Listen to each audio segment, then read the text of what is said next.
I made a brick film without using any Legos. Instead of using plastic bricks, I used virtual ones. This is not anything new, and has been a thing for quite some time now. Even before the LEGO movie itself, you could find CGI animations of LEGO minifigures here on early YouTube. However, over the past decade, 3D animation software has become much more accessible, and online communities have formed to make specialized tools for these videos. Nowadays, anyone can make a video just like this one, the only barrier of entry being a computer with a good graphics card. But given the price for cameras, lights, and LEGO, $300, yeah. Getting a NVIDIA card might actually be the more reasonable option. I'm Cage from CubePunks, and join me as I show you the secrets of making a brick-free brick film. This video is brought to you by the CubePunks Patreon. Member support goes towards making more videos like the one you're watching right now on a more frequent upload schedule. Also, it goes towards helping us develop our video games. Are you trying to make one of these animations yourself and need additional help? Send me a DM on there, and I will be happy to help you troubleshoot your problems. Wild Ninjago is animated like most TV shows, with characters moving and bending their limbs like any other 3D model. The standard of what people expect out of animated Legos was defined by Warner Brothers' Lego Movie. The team has gone on record stating that the overall look was directly inspired by brick films. Brick films is a colloquial term for stop-motion animated Lego.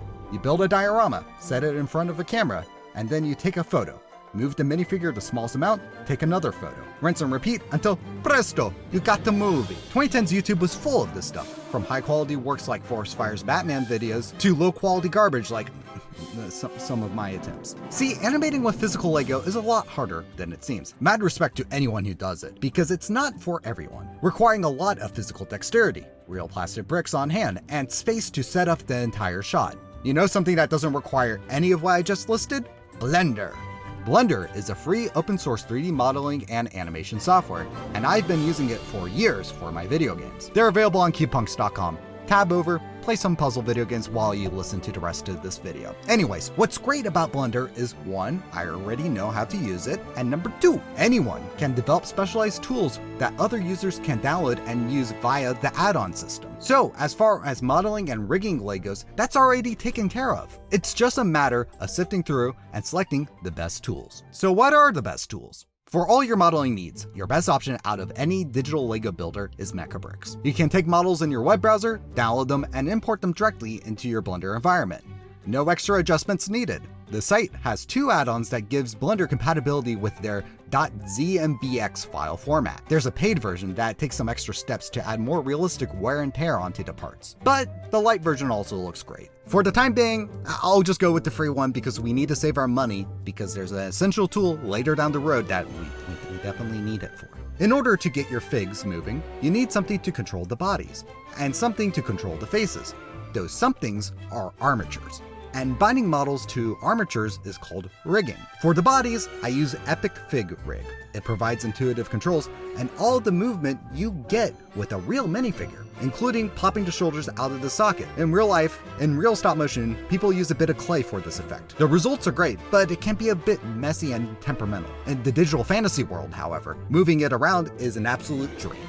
For rigging the face, you're best to go with Mecha Face. It ain't free like the rest, but it's one of the best facial rigs I've ever animated with. It has separate controls to make expressions and lip syncing super easy, and pretty faithfully captures the look of the Lego movie. The best part of Epic Fig Rig and Mecha Face, however, is after you get the characters from Mechabricks to Blender, it's 1 click for the body and 1 click for the face, and boom, your guy is ready to be animated. To those unfamiliar with the regular process of character creation, the rigging step can easily take as much effort and time as modeling and texturing. There's a reason why it's a full-time job in the industry pipeline. So it's absolute blessing and dream that it's just, and we're done. So we got the tools, but how do we actually animate them? Well, see, that's the tricky part.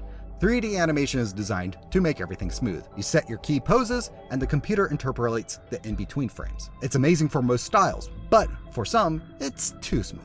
And you gotta take a few extra steps to make it slightly rougher. Brick films are one of those styles. So how do we take it from clean to dirty?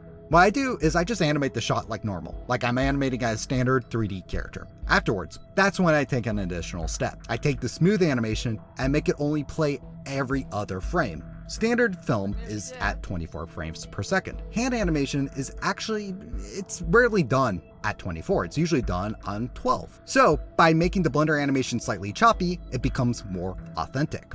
Less is more, as they say. For the face animations, I used the standard face bones to control the expressions. There's this little box here that controls the width and the height, so I use that for the lip syncing. And how I set those poses is by following the Team 4-star method. For those unaware, Kaiser Neko made VFX breakdowns for his editing for Dragon Ball Z Abridged. Something that was done in practically every shot is remapping the original anime's 3-frame lip flaps to now match the new parody audio. What he did was, rather than listening to the audio for a reference, instead he visually followed the waveforms. Audio flat, mouth closed. Audio peak, mouth full open.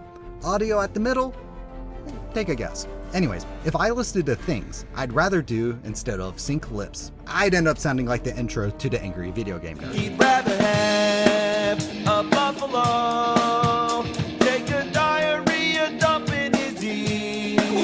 This right here is the quickest method I've been able to find for lip syncing, and if it's good enough for 10 million people, it's good enough for me. After using these tools and this process for a weekend, I got my shots done. This was for a video my friend Cal LF was making, and in the final version, he added some cutaway gags animated via other methods. So with all that said and done, let's take a look at the final thing.